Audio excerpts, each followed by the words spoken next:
मंच पे मौजूद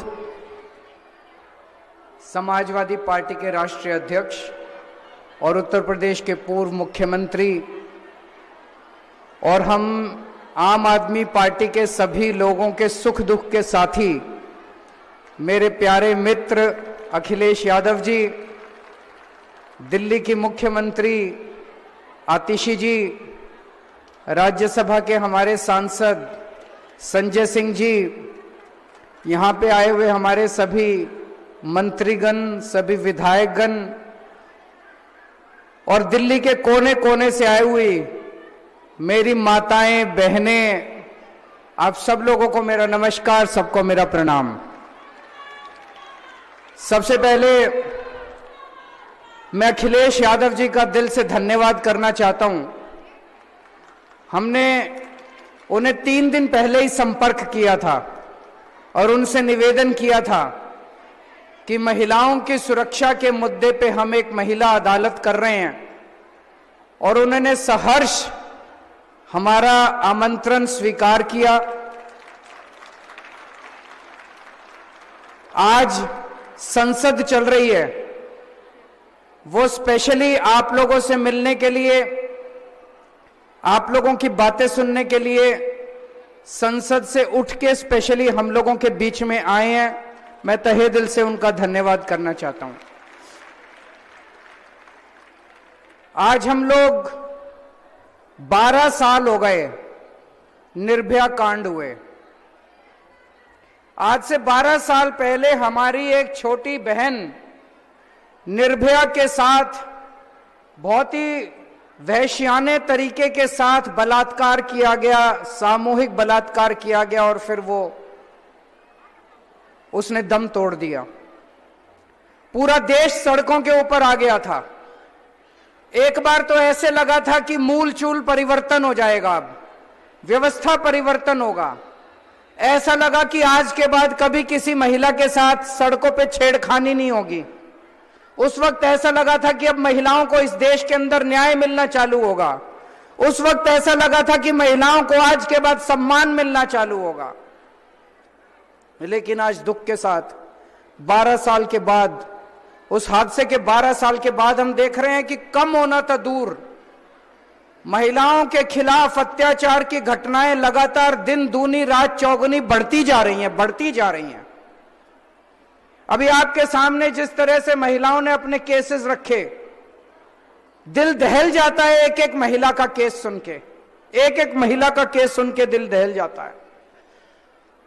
और मैं आप लोगों से पूछना चाहता हूं, मेरे ख्याल से एक भी ऐसी महिला नहीं होगी जिसने कहीं ना कहीं किसी ना किसी तरह से अपमान का सामना ना करना पड़ा हो, चाहे वो बस हो, चाहे वो मेट्रो हो, चाहे वो सड़क के गुजरते हुए हो। हर जगह हर महिला ने कहीं ना कहीं तो अपमान का सामना किया है। आप लोगों से पूछना चाहता हूं, क्या यह कहना गलत है कि घर से निकलने में आज महिलाओं को डर लगता है? गलत कह रहा हूं मैं? किस किस को डर लगता है घर से निकलने में? क्या यह कहना गलत है कि जब बेटी कॉलेज जाती है तो शाम को 7 बजे के बाद मां बाप का दिल धक धक करने लगता है, पता नहीं बेटी वापस आएगी कि नहीं आएगी? गलत तो नहीं कह रहा मैं। ऐसा क्यों होता है? अभी इतनी सारी महिलाओं ने आके बताया कि पुलिस कुछ नहीं करती। पुलिस कुछ क्यों नहीं करती? ऐसा क्यों होता है कि जब महिलाएं न्याय के लिए पुलिस के पास, सुरक्षा के लिए पुलिस के पास जाती है तो पुलिस कुछ क्यों नहीं करती? अपराधी पकड़े क्यों नहीं जाते? पता है कि इस लड़के ने किया, वो लड़का खुलेआम घूम रहा है समाज के अंदर, लेकिन कोई कुछ कर ही नहीं रहा। क्यों नहीं कर रहा? क्योंकि इनके ऊपर बैठे हुए लोगों को आपकी परवाह ही नहीं है। इनके ऊपर कौन बैठे हैं? इनके ऊपर केंद्र सरकार बैठी है, अमित शाह जी बैठे हैं, उनको आपकी कोई परवाह नहीं है। आज से 10 साल पहले आप लोगों ने मेरे को जिम्मेदारी दी थी। आपने कहा केजरीवाल जी हमारे स्कूल ठीक करो। मैंने स्कूल ठीक करे नहीं करे? हाथ खड़े करके बता देना मैंने स्कूल ठीक करे नहीं करे। आज से 10 साल पहले आपने मेरे को जिम्मेदारी दी थी केजरीवाल जी हमारे अस्पताल ठीक करो। दिल्ली के सारे अस्पतालों को एयर कंडीशनड बना दिया। वहां पे फ्री में इलाज मिलता है नहीं मिलता? अच्छा इलाज मिलता है नहीं मिलता? गली गली में मोहल्ला क्लिनिक बना दिए, सारी दवाइयां, सारे टेस्ट, सारा इलाज मुफ्त कर दिया। अमीर हो या गरीब हो, सबका इलाज मुफ्त कर दिया। आपने मेरे को जिम्मेदारी दी केजरीवाल जी हमारी बिजली ठीक करो। आपसे पूछना चाहता हूं, बिजली जाती तो नहीं है? 24 घंटे बिजली आती है नहीं आती है? आती है ना? आपने मेरे को जिम्मेदारी दी थी केजरीवाल जी बिजली सस्ती करो, मैंने बिजली मुफ्त कर दी आप लोगों की। लेकिन आज से 10 साल पहले आपने उनको जिम्मेदारी दी थी हमें सुरक्षा दे दो। आज दिल्ली में 2 सरकारें चलती है। मेरे को जिम्मेदारी दी थी स्कूल ठीक करने की, बिजली ठीक करने की, पानी ठीक करने की, अस्पताल ठीक करने की, मैंने अपना काम कर दिया। आपने उनको एक ही जिम्मेदारी दी थी। अमित शाह केंद्र सरकार को जिम्मेदारी दी थी, बीजेपी की केंद्र सरकार को। और केंद्र सरकार में गृह मंत्रालय का काम है। गृह मंत्री कौन है? अमित शाह। अमित शाह जी का काम है दिल्ली के लोगों को सुरक्षा देने का, दिल्ली में कानून व्यवस्था करने का। एक ही काम दिया था, वो काम भी उन लोगों ने नहीं किया दोस्तों, उन्होंने काम खराब कर दिया। अभी जब हम ये मुद्दा पिछले दिनों से उठा रहे थे तो बीजेपी वालों से मीडिया वालों ने पूछा, बीजेपी वाले कह रहे हैं दिल्ली में कानून व्यवस्था कोई मुद्दा ही नहीं है। बीजेपी वालों से मीडिया वालों ने पूछा, भाई ये केजरीवाल घूमता फिर रहा है पूरे दिल्ली के अंदर, जगह जगह हत्या हो रही है, फिरौती मांगी जा रही है व्यापारियों से, दिल्ली में खुलेआम शूट आउट हो रहे हैं, गैंग वॉर हो रहे हैं, दिल्ली की महिलाएं सुरक्षित नहीं है, इस पे आपको क्या कहना है? बीजेपी वाले कहते हैं दिल्ली में कानून व्यवस्था कोई मुद्दा ही नहीं है। वो लोग कहते हैं कि महिलाओं की सुरक्षा कोई मुद्दा ही नहीं है। दोस्तों, दिल्ली में केंद्र सरकार का आंकड़ा कहता है रोज दिल्ली में 3 से 4 बलात्कार होते हैं। 3 से 4 बलात्कार। मैं अमित शाह जी से कहना चाहता हूं, अमित शाह जी आपके लिए मुद्दा नहीं होगा, लेकिन जिस घर की बेटी जिसके साथ जो बलात्कार की शिकार होती है उसके लिए तो कानून व्यवस्था से बड़ा मुद्दा ही नहीं है इस देश के अंदर। जिस बेटी का बलात्कार होता है उससे पूछो कानून कितना बड़ा मुद्दा है। दिल्ली के अंदर आपको जान के ताज्जुब होगा, डेली रोज 17 छोटे छोटे बच्चों की किडनैपिंग होती है, अपहरण किया जाता है।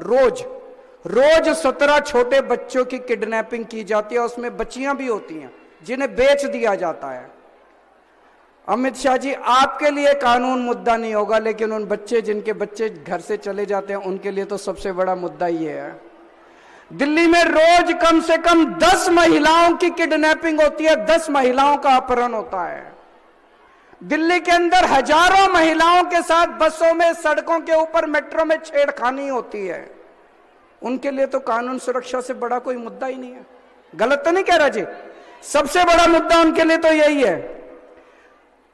आप महिलाएं बीजेपी के लिए और अमित शाह जी के लिए कोई मुद्दा ही नहीं है। आप तो काउंटिंग में ही नहीं है, आप तो मुद्दा ही नहीं है उनके लिए।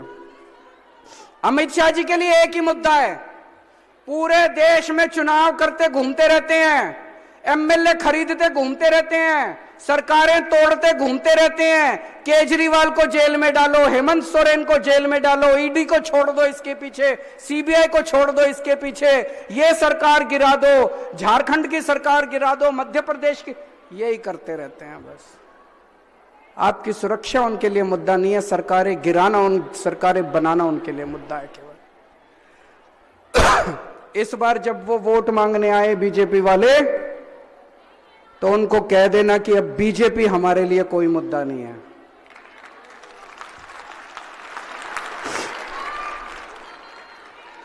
मेरे हाथ में दिल्ली की सुरक्षा व्यवस्था नहीं है, लेकिन मेरे से जितना बन पड़ा मैंने किया, क्योंकि मेरे लिए यहां पे बैठी हुई मां बहनें, दिल्ली की 1 करोड़ 1.25 करोड़ से ज्यादा दिल्ली की मां बहनें मेरे लिए कोई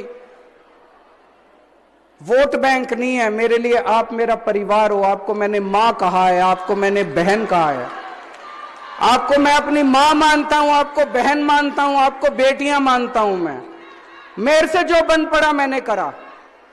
मेरी सरकार बनने के पहले दिल्ली में सीसीटीवी कैमरे नहीं थे, आज 9 साल में मैंने दिल्ली में 3 लाख से ज्यादा सीसीटीवी कैमरे लगा दिए। पूरी दुनिया में सबसे ज्यादा सीसीटीवी कैमरे दिल्ली के अंदर लगे हैं। New York, London, Tokyo, France, Paris, सबसे ज्यादा सीसीटीवी कैमरे दिल्ली के अंदर लगे हैं।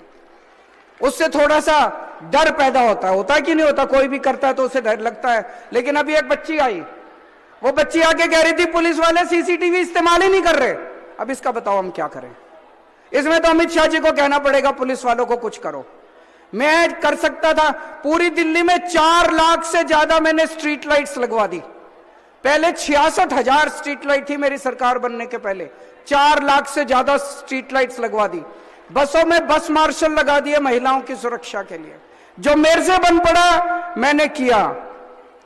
इनको आपकी जरूरत नहीं है, इनको आपके वोट की जरूरत है बस। आजकल देख रहे होगे ना, अखबारों में पढ़ रहे होगे, ये आजकल बीजेपी वाले झुग्गियों में खूब जा जाके सो रहे हैं। अब इनको झुग्गी वाले याद आ रहे हैं? आ रहे हैं कि नहीं आ रहे? ये खूब आजकल बीजेपी वाले नेता जा जाके झुग्गियों में सो रहे हैं। पिछले 5 साल के अंदर जितनी झुग्गियां इन लोगों ने तोड़ी है भगवान ही देख रहा है। आपको क्या लगता है जनता बेवकूफ है? और जिन झुग्गी वाले समझ ले, जिन झुग्गियों में आज ये जाके सो रहे हैं, 3 महीने के बाद उन्हीं झुग्गियों को तोड़वाएंगे। बच के रहना इन लोगों से। वो जंगपुरा में सुंदर नर्सरी की झुग्गियां, वहां पे ये लोग जाके सोए थे, वहां पे बच्चों के साथ कैरम बोर्ड खेले थे, और कैरम बोर्ड खेलने के 3 महीने के बाद वो सारी झुग्गियां तोड़वा दी इन बीजेपी वालों ने।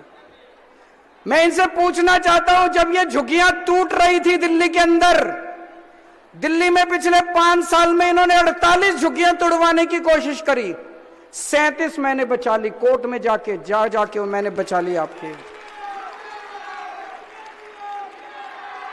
11 में नहीं बचा पाया क्योंकि इन्होंने नोटिस ही नहीं दिया। रातों रात आके तोड़ दी इन लोगों ने, रातों रात आके तोड़ दी।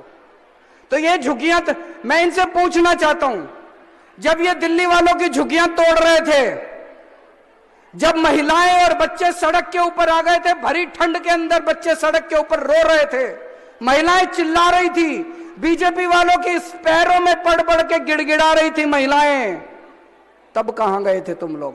अब बड़ी नौटंकी कर रहे हो जो झुग्गियों में जा जा के सो रहे हो।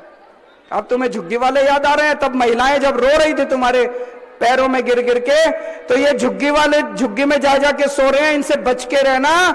3 महीने के बाद, चुनाव के 3 महीने के बाद यही झुग्गी तोड़ने के लिए आएंगे तुम्हारे ये लोग। और कल मेरे को पता चला शकूर बस्ती की एक झुग्गी बस्ती में, यहां पे सत्येंद्र जैन बैठे हुए हैं, वहां पे ये सलवार कमीज बांट के आए हैं, साड़ियां बांट के आए हैं, शॉल बांट के आए हैं। सारी झुग्गी में आएंगे अभी ये बांटने। क्या करोगे? ना ना, ले लेना, मना मत करना, ले लेना। क्या करोगे? लेकिन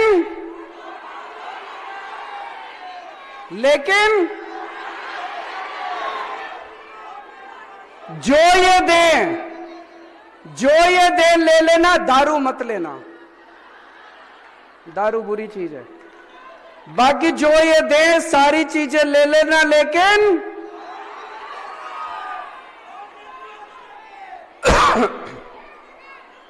मैं अमित शाह जी से कहना चाहता हूं, अगर आपसे दिल्ली की व्यवस्था नहीं संभल रही, मैं बीजेपी से कहना चाहता हूं, अगर आपसे दिल्ली की व्यवस्था नहीं संभल रही, आप एक बार ऐलान कर दो कि हमसे नहीं संभल रही। हमारी दिल्ली की महिलाएं इतनी ताकतवर है, खुद ही संभाल लेंगी, खुद ही तुमको दिखा देंगे। एक बार कह तो दो अमित शाह जी, एक बार कह तो दो मेरे से नहीं संभल रही। अमित शाह जी एक बार कह दे मेरे पास टाइम नहीं है दिल्ली के लिए, फिर देखो ये मां बहनें कैसे ठीक करती है इनको, है कि नहीं है? एक बार कह दो अमित शाह जी मेरे से दिल्ली नहीं संभल रही, एक बार कह दो अमित शाह जी मेरे पास टाइम नहीं है दिल्ली के लिए, ठीक कर देंगी मेरी दिल्ली की 1.25 करोड़ बहनें इन सबको। मजाल फिर इनकी जो ये दिल्ली की तरफ ध्यान ना दे। तो इन्होंने कितनी, आज दिल्ली में 2 सरकार हैं, एक केजरीवाल की सरकार है और एक केंद्र की सरकार है, बीजेपी की सरकार है। आज बीजेपी की सरकार ने महंगाई करने में कोई कसर नहीं छोड़ी। गलत तो नहीं कह रहा? दूध महंगा कर दिया, सब्जी महंगी कर दी, खाने पीने की सारी चीजें महंगी कर दी, दाल महंगी कर दी, चावल महंगे कर दिए, घर का खर्चा चलाना मुश्किल हो रहा है। एक सरकार है जो महंगाई कर रही है और दूसरी सरकार है जो सब कुछ फ्री करती जा रही है।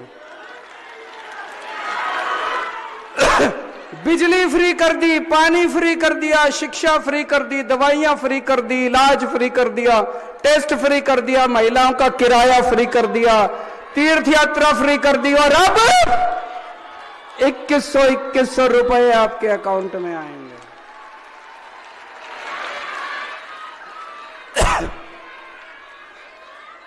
ये बीजेपी वाले गाली दे रहे हैं मेरे को। बीजेपी वाले कह रहे हैं केजरीवाल इतने पैसे उड़ा रहा है, महिलाओं पे बिगड़ जाएंगी ये। मैं पूछना चाहता हूं, देने चाहिए 2100 रुपए की नहीं देने चाहिए? ये बीजेपी वाले गाली दे रहे हैं मेरे को कोई फर्क नहीं पड़ता इनकी गालियों का, देते रहे गालियां, ये जितनी मर्जी गालियां देते रहे। दोस्तों, इस बार इनके पास चुनाव लड़ने को कोई मुद्दा ही नहीं है। मेरे को एक बस्ती वाले बता रहे थे, बीजेपी वाले एक बस्ती में वोट मांगने गए। लोगों ने उनसे पूछा, भाई 5 साल में क्या किया? बोले केजरीवाल को खूब गालियां दी। उनसे पूछा, अगले 5 साल में क्या करोगे? बोले केजरीवाल को खूब गालियां देंगे। लोगों ने जो दौड़ा दौड़ा के मारा, उनको पीछे भगा दिया उनको अपनी बस्ती से। फिर थोड़ी देर में एक आम आदमी पार्टी वाला गया उनकी बस्ती में वोट मांगने। उसको वोट मांगने की जरूरत ही नहीं पड़ी। एक आदमी बोला, जी मेरा बच्चा आपके बड़े अच्छा स्कूल बना दिया, मेरा बच्चा उस स्कूल में पढ़ रहा है। एक आदमी बोला, जी वो मोहल्ला क्लिनिक बड़ा अच्छा बना दिया, मेरे को दवाइयां मिल रही है। एक आदमी बोला, जी वो अस्पताल बड़ा अच्छा है, मेरी माँ का कैंसर का इलाज उस अस्पताल के अंदर फ्री में हो गया। एक महिला खड़े होके बोली, जी मैं बस में जाती हूँ, बस का किराया मुफ्त हो गया।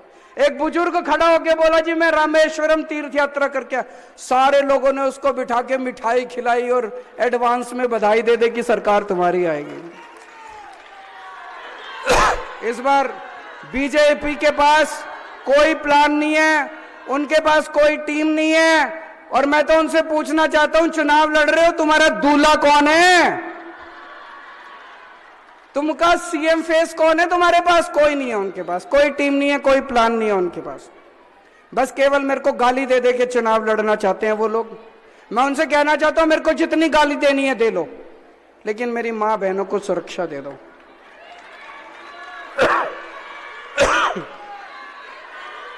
अब एक शिकायत आखिरी में कहना चाहूंगा आप लोगों से। अभी कल एक सर्वे आया है, उस सर्वे में आया है कि दिल्ली की 60% महिलाएं आम आदमी पार्टी को वोट दे रही हैं। तो मेरी सेवा में, मेरी तपस्या में कोई कमी रह गई होगी जो 40% नहीं दे रही। 100 की 100% महिलाओं को, एक महिला को आम आदमी पार्टी को वोट देनी है जी। अपनी जिठानी को बोल देना, ननंद को बोल देना, देवरानी को बोल देना, सास को बोल देना, बेटी को बोल देना, सारों को, मामी को, और अपने घर के मर्दों को भी। देखो, मर्द केवल अपनी औरत से डरता है कि नहीं है? तो अपने घर के सारे मर्दों को भी आम आदमी पार्टी को वोट दिलाना है।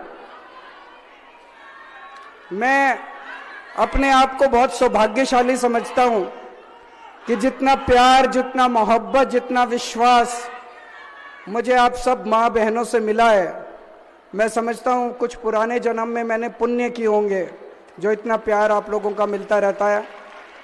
आप लोग खुश रहें, स्वस्थ रहें, फले फूलें, बरकत करें, आगे बढ़े, मेरी ऐसी प्रभु से कामना है। बहुत बहुत शुक्रिया।